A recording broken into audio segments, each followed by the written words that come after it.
Welcome to the official Warrior podcast from Max. I'm Lisa Ling, a journalist, and by now you know, a Warrior superfan. And I'm Hoon Lee. You may know me as the actor who plays Chow, the friend to everyone, and I'm also a writer on the series. Yes, you are, and as your host, we'll be breaking down every episode of Warrior Season 3, and we'll learn more about how this incredible new season came together through interviews with the creators, cast, and crew. We'll also be discussing the very real historical events and people that inspired the characters and story of Warrior, including Bruce Lee, whose writings inspired the entire series. Today, we're diving into episode 6, A Soft Heart Won't Do You No Favors, written by Evan Endicott and Josh Stoddard, the show's showrunners. In this episode, we're bringing back stunt supervisor Brett Chan to talk about directing episode 6 and exploring the theme of loyalty to family or to the Tongs. Plus, we are lucky to have the Shannon Lee on our podcast. We'll talk to her about her father's legacy and what it meant for her to return to acting after so many years. So, if you haven't already, go watch the episode, because there will be spoilers.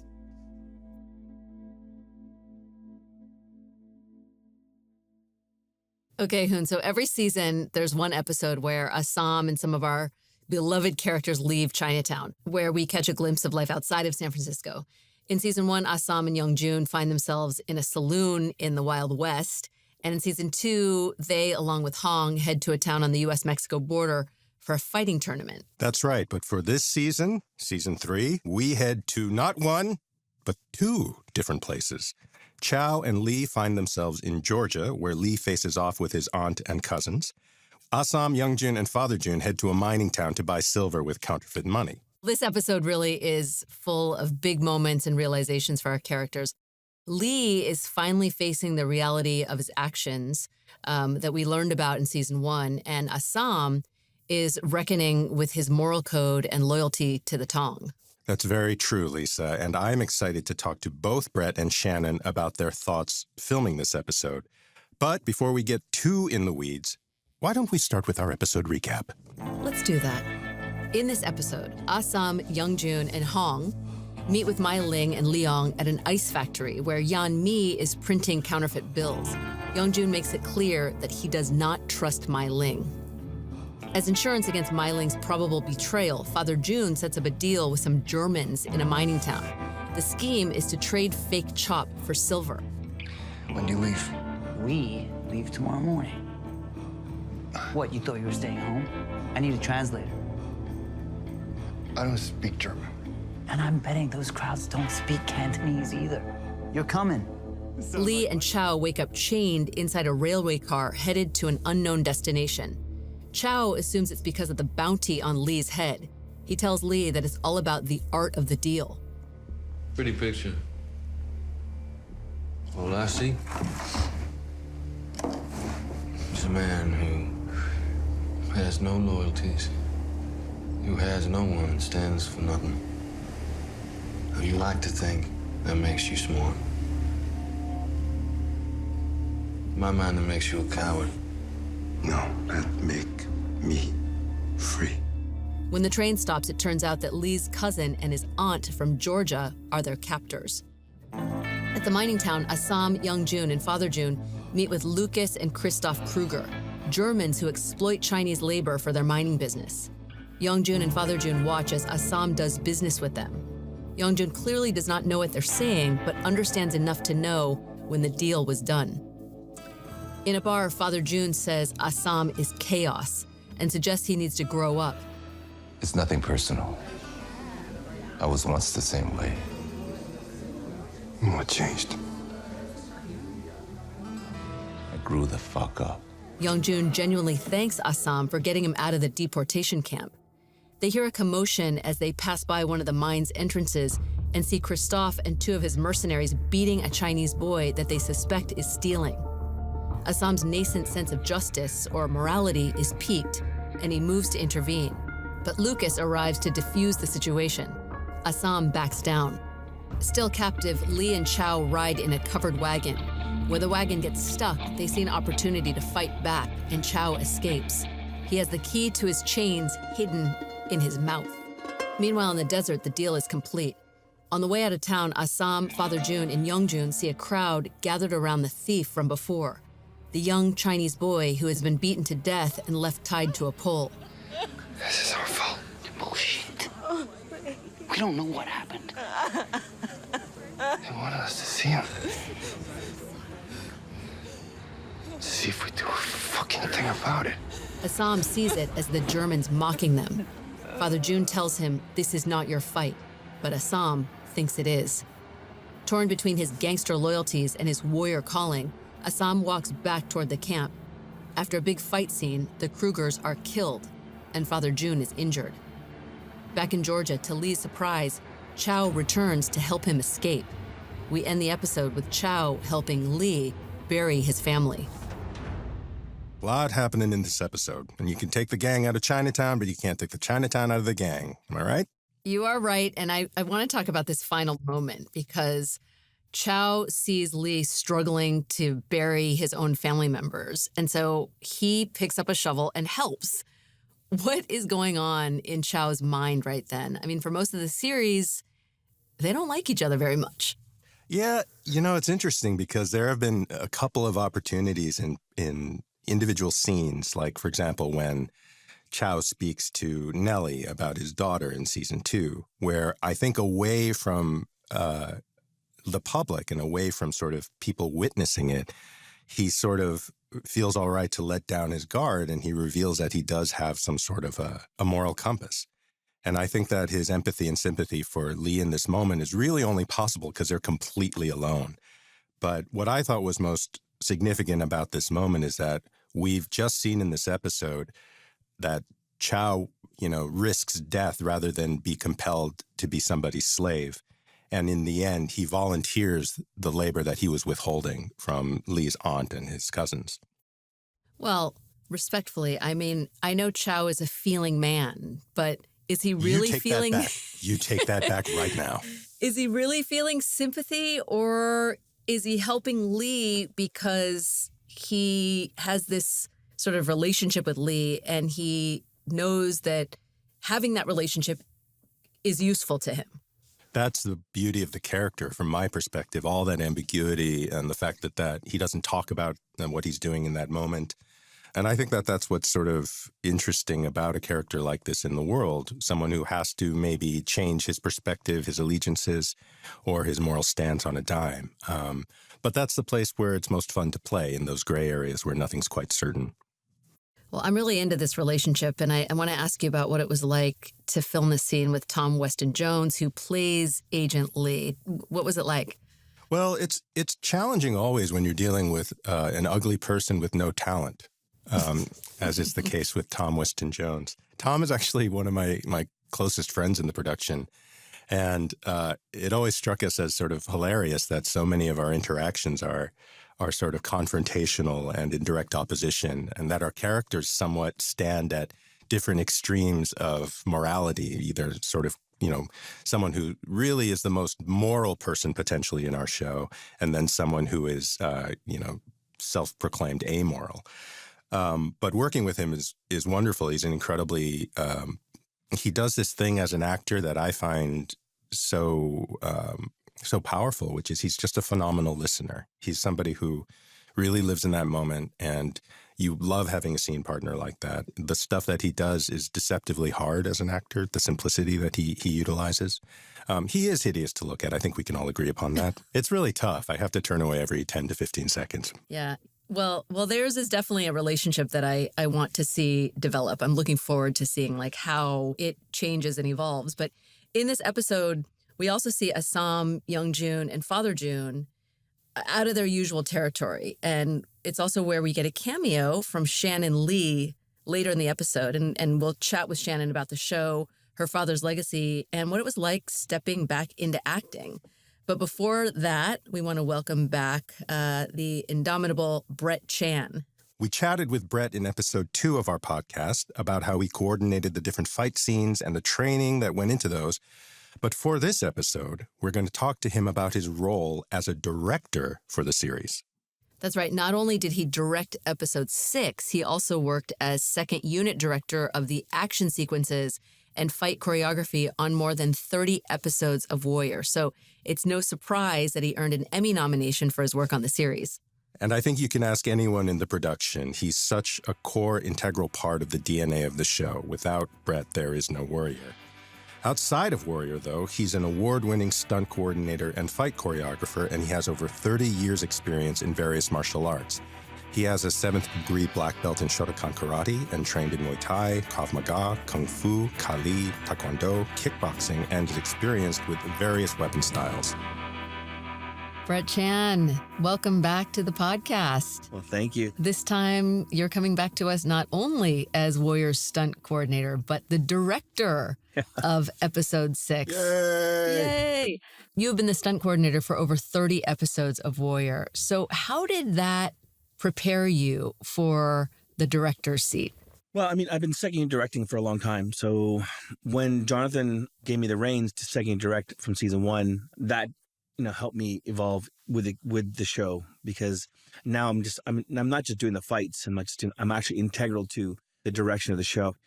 And fortunate enough, I mean, that I got Jonathan's trust to allow me to take his writings and evolve it and show him what I can do with it, and him really liking it. And so that really, really got me into directing, because directing actually kind of scared me. And dealing with actors like Hoon. Have you ever had to deal with Hoon? Oh my goodness. I cannot imagine. Second directing was always fine. I was just kind of doing this. I deal with some drama within the fights and all the jazz, and I deal with stuff. But actually doing a lot of talking with Hoon, which really drove me in that direction of actually directing like this. Did you still coordinate all of the stunts for this episode and direct it? Well, I got my right hand, Johnny Yang, and my left hand, Jason Ning, and we had a stunt coordinator from South Africa named Leander Lacey. He was fantastic. Like I didn't have to, like, I knew everything was covered. Like if I was, usually I'm in my head, I'm thinking about everything. No, I didn't have to think about it, because he would come to me, Brett, I have this. Oh my God, Leander, thank you very much. Because I was so slammed with so much work. Leander was fantastic. But by the way, he's kind of brushing this off. He did both of those roles, which are full-time jobs, in parallel. Fortunately, he had discovered the secret to self-cloning, and that's how it all happened. Or at least we assume, because we're still, the cast was baffled how you were doing it and how you were pulling it off. Oh, it was literally... So I would actually prep the fights ahead of time. So I did the fights already. I choreographed it in my head. And on my lunch breaks, I would go just choreograph it. I'd come to work early. I'd go to a meeting. I'd prep my meeting, for my episode. And then lunchtime, I'd come downstairs. I'd choreograph again, take the guys in, do the choreography, and pull Johnny in. Johnny, I want these shots here, this. Okay, great. And Jason, I want this, because I'm doing more than one fight at the same time, because I'm also prepping the episode afterwards and shooting the episode before. And then I'd get off my meetings. I'd go to set, second direct on the that unit, until, like, I don't know what time. I'd come back and same time, get home around, 11, 12, I'll be up in the morning at like 5:30. I got to go train. Then I have to be in my meeting at 7, and then I have to do, So to answer your question, yes. I did. One thing about the way that we shoot the show, and that Brett being a second unit director, because there's so much action, because he has to be handling so much of the actual minutes of the show, it's almost like he's directing another show in parallel all the time anyway. And so I think he had a lot of authority coming in by virtue of his experience, but also by virtue of the connections he'd established with all of the cast and all of the crew. Like, even if you don't agree with a choice, you never have the question that the intention is correct, and that makes all the difference. Was there a particular part of this script that you were really excited about? I was working with Shannon Lee. Right. That was kind of cool. I mean, trying to give Shannon Lee direction was like when I was trying to give Michelle Yao direction on how to fight. But my scenes with Hoon and Tom weren't like action oriented, so it was all drama driven, which is heavy. And those are the things I'm kind of scared about, to be able to talk to these guys about. I'm a new director, and these guys are veteran actors and fantastic. So I mean, and I'm telling them, what should be done, but the saving grace was I wasn't telling them how they have to do it. I was just telling them where I need to go with the scene. And because they're both pros, they both rolled off it, and they take little notes. And that took a load off me, and knowing that they supported me in that was great. You also got the chance to work with the objectively best character in the show, which is helpful. I think that's always going to be useful. And Tom, who we tolerate. Yeah. Well, in this episode, we really see Assam struggling against himself. Father June calls him chaos. How do you and Andrew Koji think about Assam's mindset in this episode, where he's really feeling conflicted? Well, that was because him and Young June were getting along. Right, yeah. And with Father June, it was almost like it just created more friction more than anything. So it pushed Assam away. But I think what was kind of good was that when him and Young June had that heartfelt moment by the fountain outside and the statues, I think that pulled him back into it. So that reflects in the next episode 7 when he's looking at him and Young Jun's there distraught over what's happened. So and he says, "Hey, he really fought. He really scrapped out there," and then you can see it. He's also seeing the Germans exploiting the Chinese in the same way that his own Tong had been exploiting the Chinese. Yeah. And that was what Joshua said that, Josh Stoddard was talking about. He said, okay, well, this is the turning point. This is the TSN turning point for Koji, where he has to basically change over. He's no longer a Tong. He's a Chinese man who's trying to fight for his people now, which changed over completely. And that's what drove him back in, kind of thing. And what that helps him transition from I'm a Tong to no, I'm not just a Tong anymore.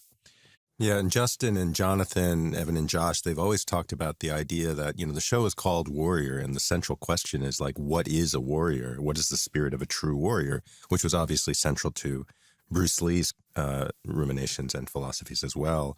And so it's so appropriate that like Shannon features in this episode specifically as both, the daughter of Bruce Lee at the midpoint of our season where there's a sudden inflection in his character arc and we start to really speak to that issue. So I think that was really nicely handled, Brett, in terms of letting us understand this sort of beneath the skin transition that's happening in process, Yeah. And you really see that sort of break in loyalty. Mm-hmm. Right? When Assam starts to question what it's all about, like how could he walk away from this dead Chinese boy? Yeah. Well, it wasn't really a break in loyalty because he was still loyal. I mean, it's like the Chinese, they have this, Guan Yu, the hero. They have a statue and, triads, gangsters will worship the Guan Yu for his loyalty and as a warrior. The police will also do the same thing. Mm. It's the same essence. So I don't think he was actually at this moment breaking loyalty. He was just transitioning from one aspect to the next, but still keeping the same character. It just his involvement or his purpose changed. Yeah, I see. He's not breaking loyalty at all to Young Jun or Father Jun or anything like that. He's still the same person. He's just his purpose changed, which his intent changed for everything he was doing. It's also an interesting transition to like the most explicit transition in a way from being a follower to a leader. So like the tie of that loyalty may still exist between him and Young Jun and Father Jun. And we see this progression. Father Jun, the authority figure that we started the whole show with, is now the last one in on the fight. So it's now Assam being the one leading the charge and leaning on their loyalty to bring them along, as opposed to Young Jun or Father Jun being the one who instigates all of that. Yeah, he went in. It was actually now, exactly, it changed over. And so now it's the loyalty that they follow. Now they're going to come and follow him because of loyalty. So it's kind of, changed over a little bit, but it's still there. I guess I just perceive that moment as him sort of almost stepping away from the Tong or making the decision on behalf of the Tong. Mm-hmm. That's the real tension of the question. Are those one and the same thing? Yeah. Well, there's a big fight scene at the end of this episode. There's a surprise. When the boy's mother, Shannon, picks up the axe and it calls to mind Bruce Lee's style of fighting. And we don't want to ruin the movie magic here, but tell us how you shot that scene versus what we actually see on screen. She picks up the pickaxe. She hits the guy. So you basically, when he goes down, you just whip hand over the final motions that Young Jun's making. So it looks like he actually threw it. And you know what's so cool about that shot? It's like they're in the middle of an arena. They're surrounded on all sides and the camera follows that circular movement. And I remember being a part of it. Can you talk a little bit about some of the staging tricks you utilized on that? Because I know there was like a switch out and a couple of things to help the action go. As we're going, we're following, let's say, so the idea was to follow Assam first. That's right. And after he does a movement, hits a couple of guys, the camera pans out, Assam fades out of the shot, but it now focuses on Father Jun. He's shooting like this, shooting like this, shooting like this. And the guys are happening, and then it goes to young Jun, but it stays in the same shot as we go. So, but Father Jun comes up and he shoots a couple of guys up top. And as he shoots them, right, he first he hits a guy down below. And as he hits the camera goes up. And so when the camera goes up, some guys are running in with mats underneath the camera line. Wow. And some guys get shot and he falls, right? As he falls, he hits the mats and we stay up top because he'll shoot someone else. And then as we come down to follow young Jun, the guys with the mats pick it up and run off set while the camera continues on and follows the next guy into the fight. And then that follows that all the way through. So we did that a few times. And you did a swap out with Jason at some point, right? Yeah. When they go against the thing and he cuts a guy, he gets slammed against the wall. Before he tackles a guy through, it swings over to see Father Jun for a second shooting, and it comes back, and as we had our double landing there. So as soon as this happens, he just steps out and he takes the guy out. And then afterwards, it follows on the other side, and then Jason jumps back in, and then we're back with Jason. Right, so the pillar covers the first swap out. Father Jun covers the swap out back so that Jason can resume the action. Because throwing Jason to the ground, it's never a good idea to throw one of your leads to the ground and like land on him with a giant heavy stunt guy. But this was, I can't take credit for the whole thing. This is Johnny. We conceived it together. Oh, you can take credit. You're the boss. That's your job. Take the credit. No, I would never do that. Screw that guy. Great team. My team makes me look good, if anything. No, Johnny's the best. Yeah. But I was able to show up on that day. I wasn't shooting that at that time. And like, that's one of those moments, Lisa, where it's like movie magic. You're seeing everything happen, like a magic trick. You're watching the magic trick happen. And it's so thrilling. And the result is fantastic. Just directorial magic. Another storyline in this episode is Chow's scene with Lee and how they're the preeminent scene. There we go. Or storyline. Checks in the mail, Lisa. How did the relationship between these two men change and evolve in this one episode? And both of you, I'd love to hear your thoughts on this relationship in particular. Well, they have such disdain for each other. I think Hoon says a line in there. It's something about the law works for you until it doesn't. Because obviously it's like an oxymoron, he's so law driven, but yet he's wanted for murder. It's okay for him to kill somebody when it works for him. And where Chow's a friend of everybody. He doesn't really have any loyalties to anyone in particular, but the one who he's working with at the time. Like he says, so he tells young Jun, you ask me for help, I would gladly give it to you, but don't threaten me. So these are things that I think they're two very opposite people, but their beliefs are so strong for their beliefs. It's almost the same. I mean, it's a thing, right? And that's why they don't like each other, because what side of the line they're on. But I think it comes from Chow first. Chow starts to really see what's happening. So Lee's not just black and white. He's actually, this whole thing is what he's had to endure his whole life with his family. And, man only kills for two reasons, money or woman. You don't like money. Right. So who's the woman? Well, and Chow comes back and saves Lee's life. Yes. So what does that foreshadow about their relationship moving forward? The opportunity for these two characters is that these are the people that kind of represent polar opposites on the morality spectrum on the surface. And as in their conversation, we start to understand, and they start to understand how they are actually more similar. And the thing that I think, what I loved about in playing Chow is that Officer Lee is like the last person he would expect to have any insight into him. And it's Officer Lee who kind of pegs him and says, you think you're being smart, but you're being a coward. And there's something there. There's a truth there. So when Chow does return for Lee, we're not necessarily sure if it's just because of his desperation, his desperation or his his unwillingness to see another person endure the servitude and bondage that he's been escaping. But also that maybe it's a grudge. Maybe there's a little bit of a sting there that he's trying to deal with.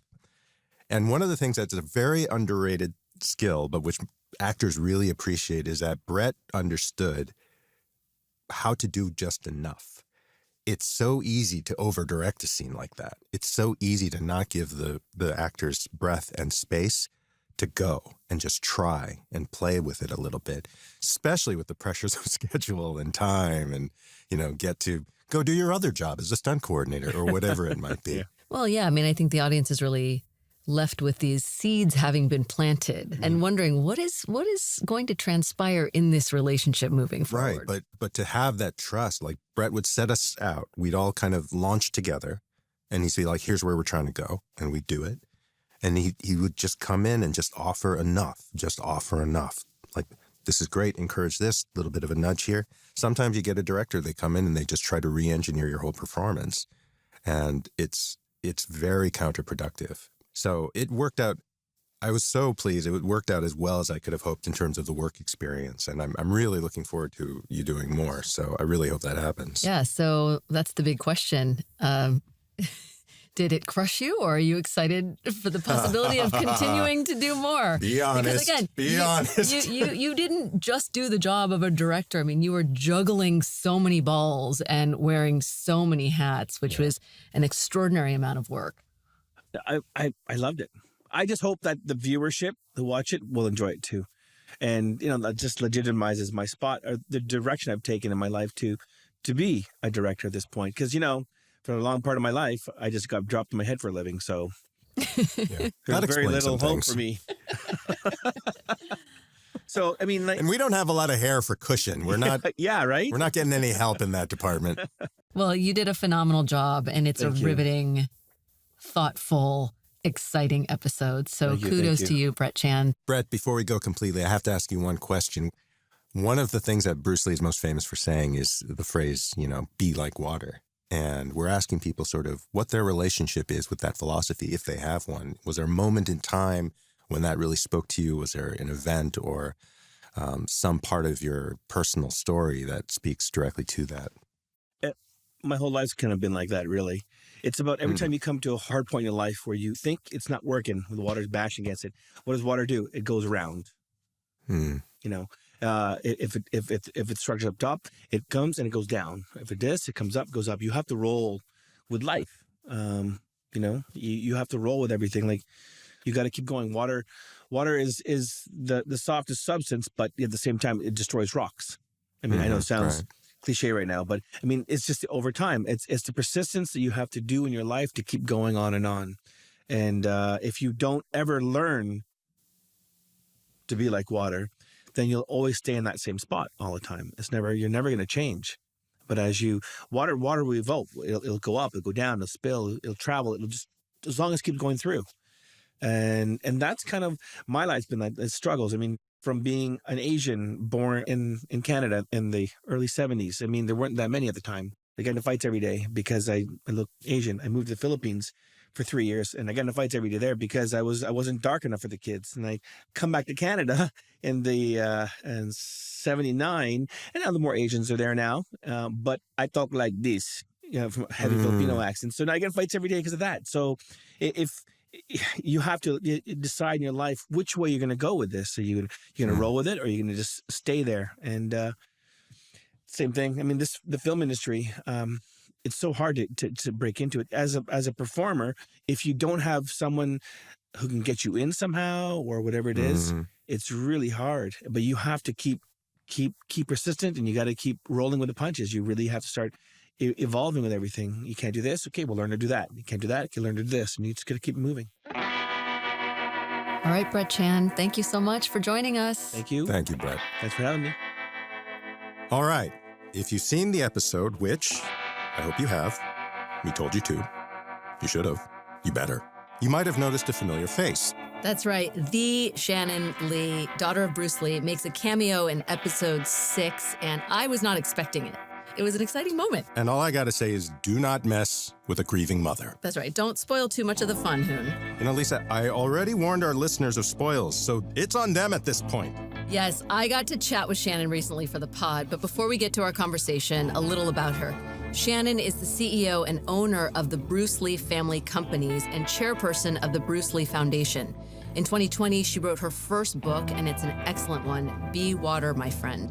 It's part memoir, part philosophy, as she chronicles some of Bruce Lee's life and his teachings. And aside from being a total badass actress and businesswoman, Shannon is also a producer. In fact, she is one of the executive producers of Warrior, a show you all know started from a concept that her father, Bruce, came up with. Okay, Shannon Lee.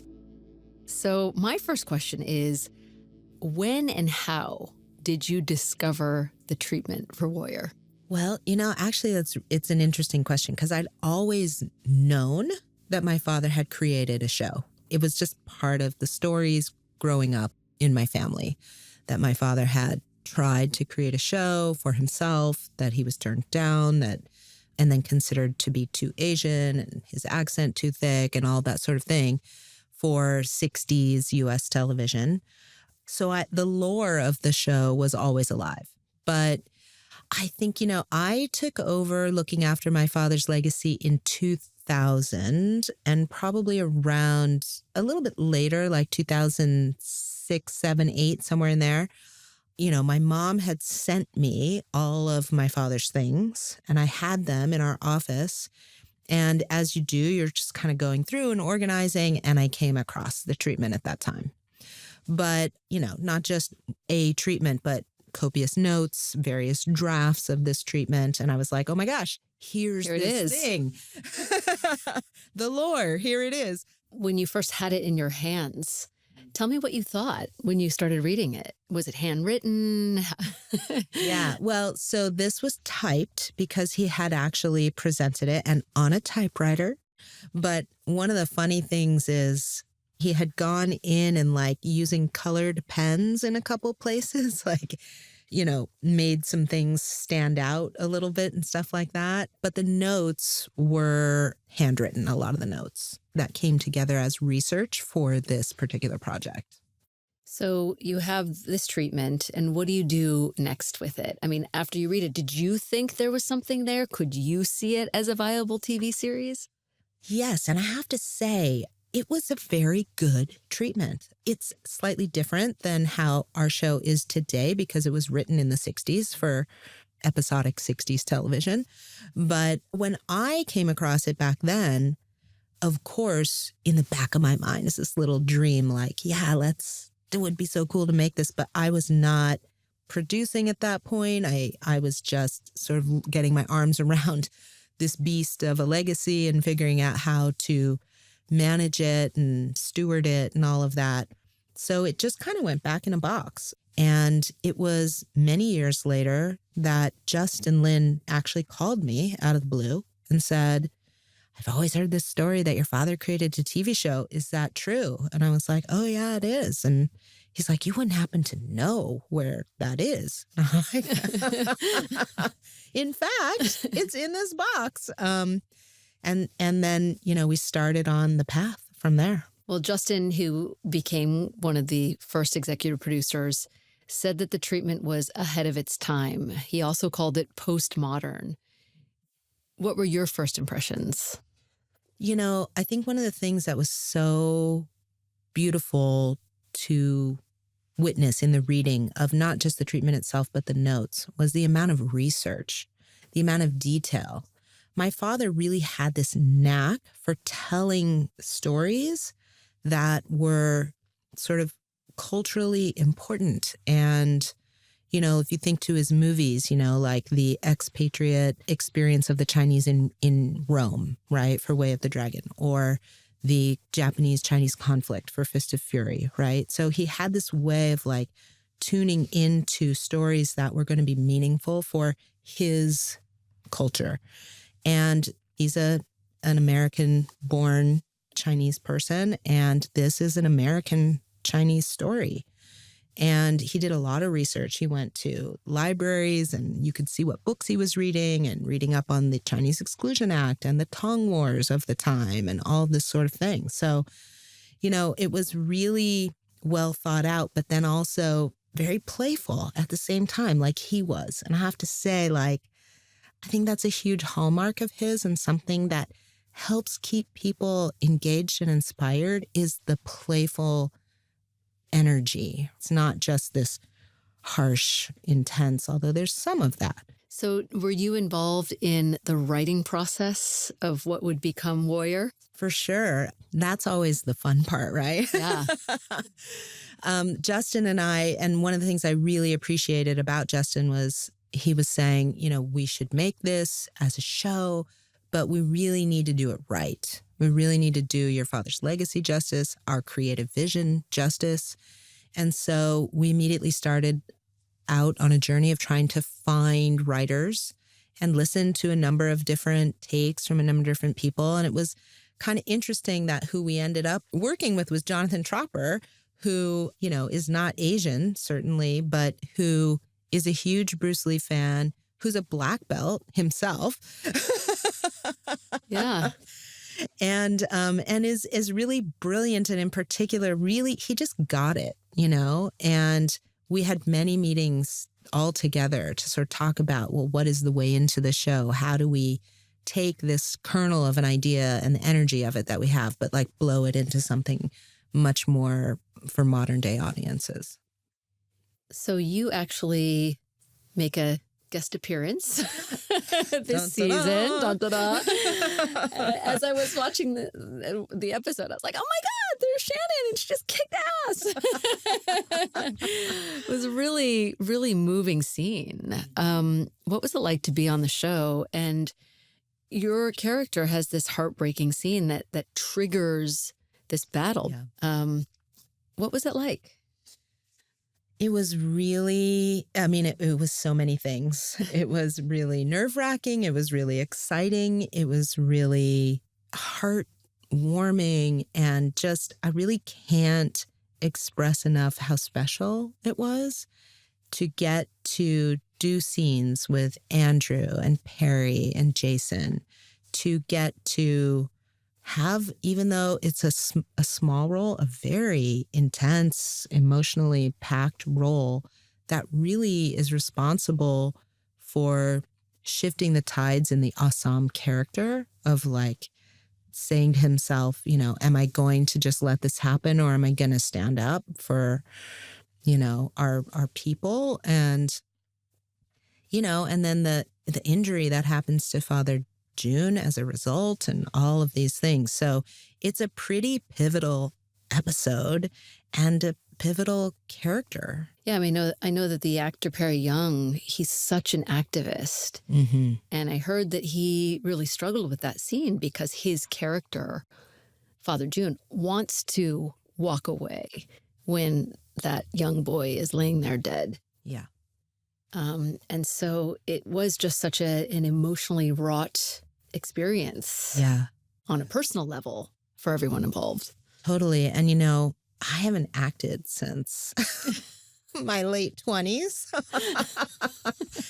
And when we were talking about a role for me in the show, and Jonathan Tropper, I know the perfect role. And then they send me the script and I'm reading it. I'm like, wow, okay.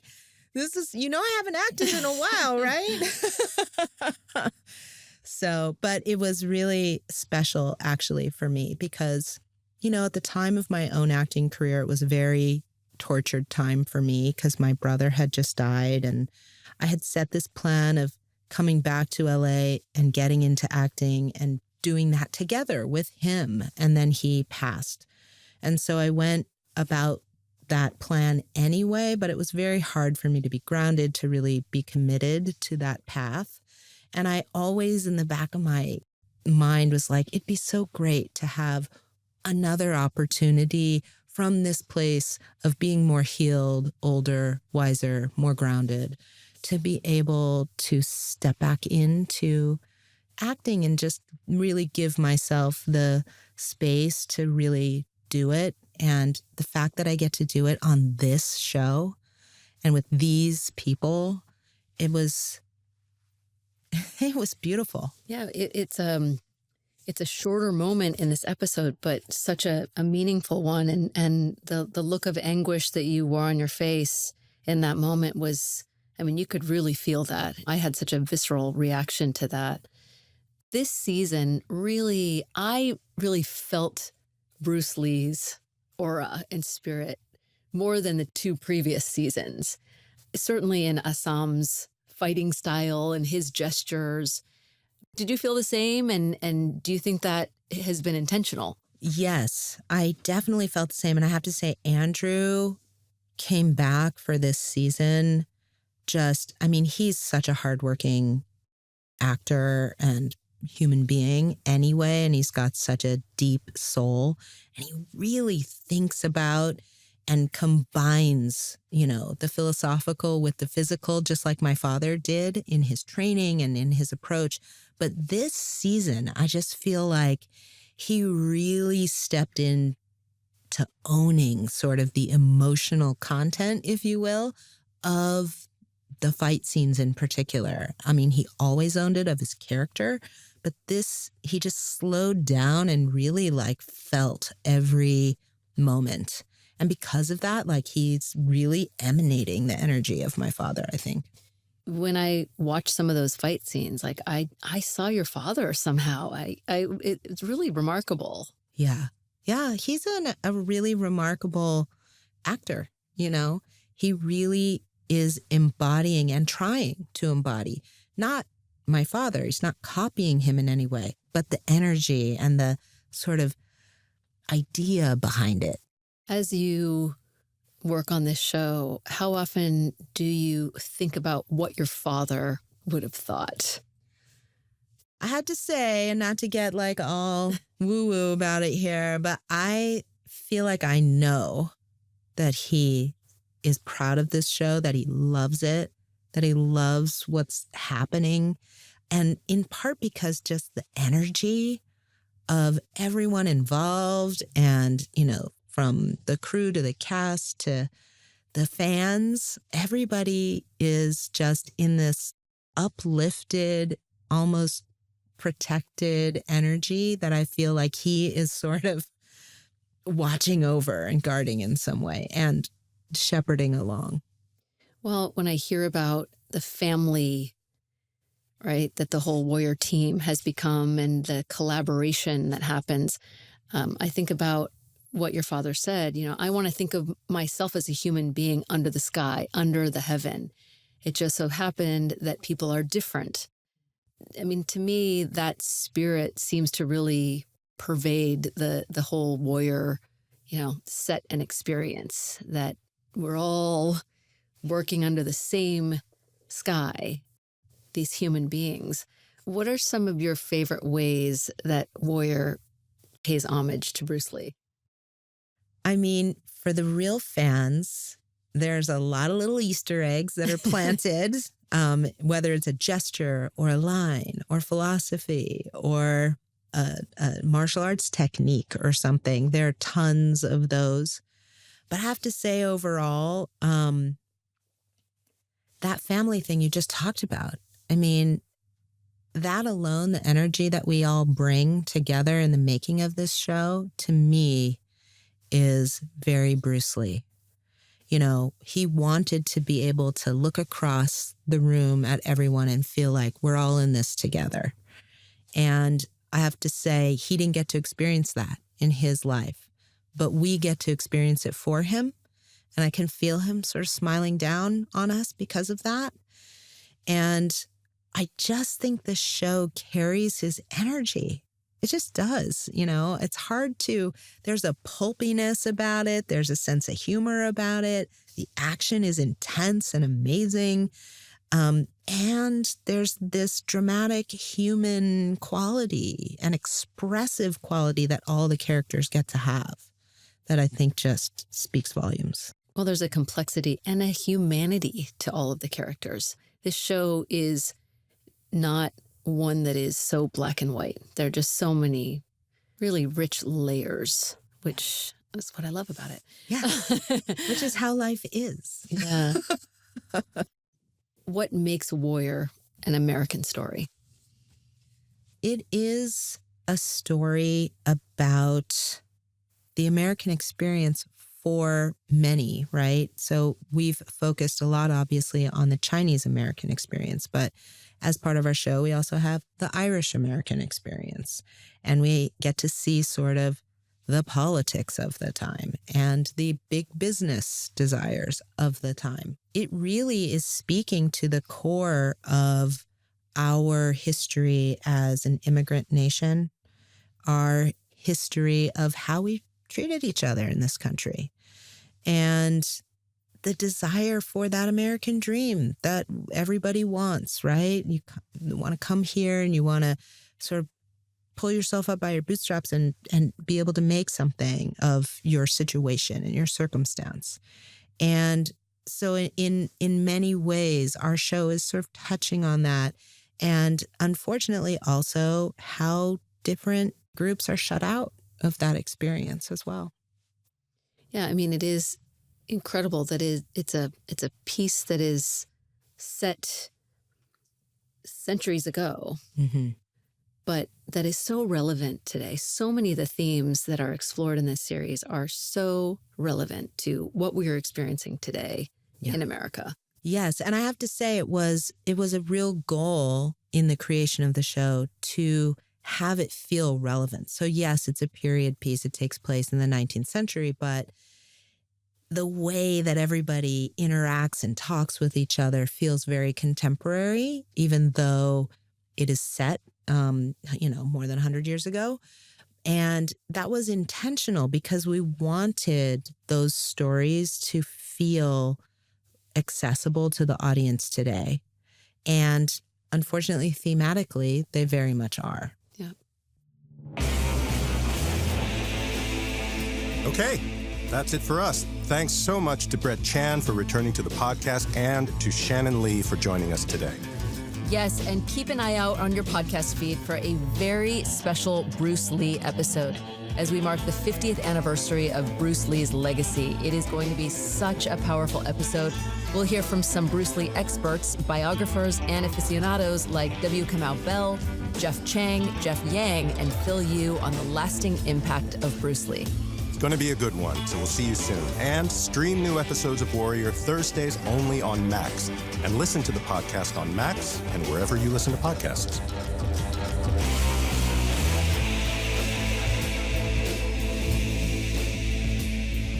The official Warrior podcast is a Max podcast produced by the Mashup Americans. It is executive produced by Amy S. Choi and Rebecca Lehrer. Our producers are Sarah Pellegrini and Thomas Liu. Our development producer is Nicole Kelly. Our production manager is Shelby Sandlin. The show is mixed by Pedro Rafael Rosado.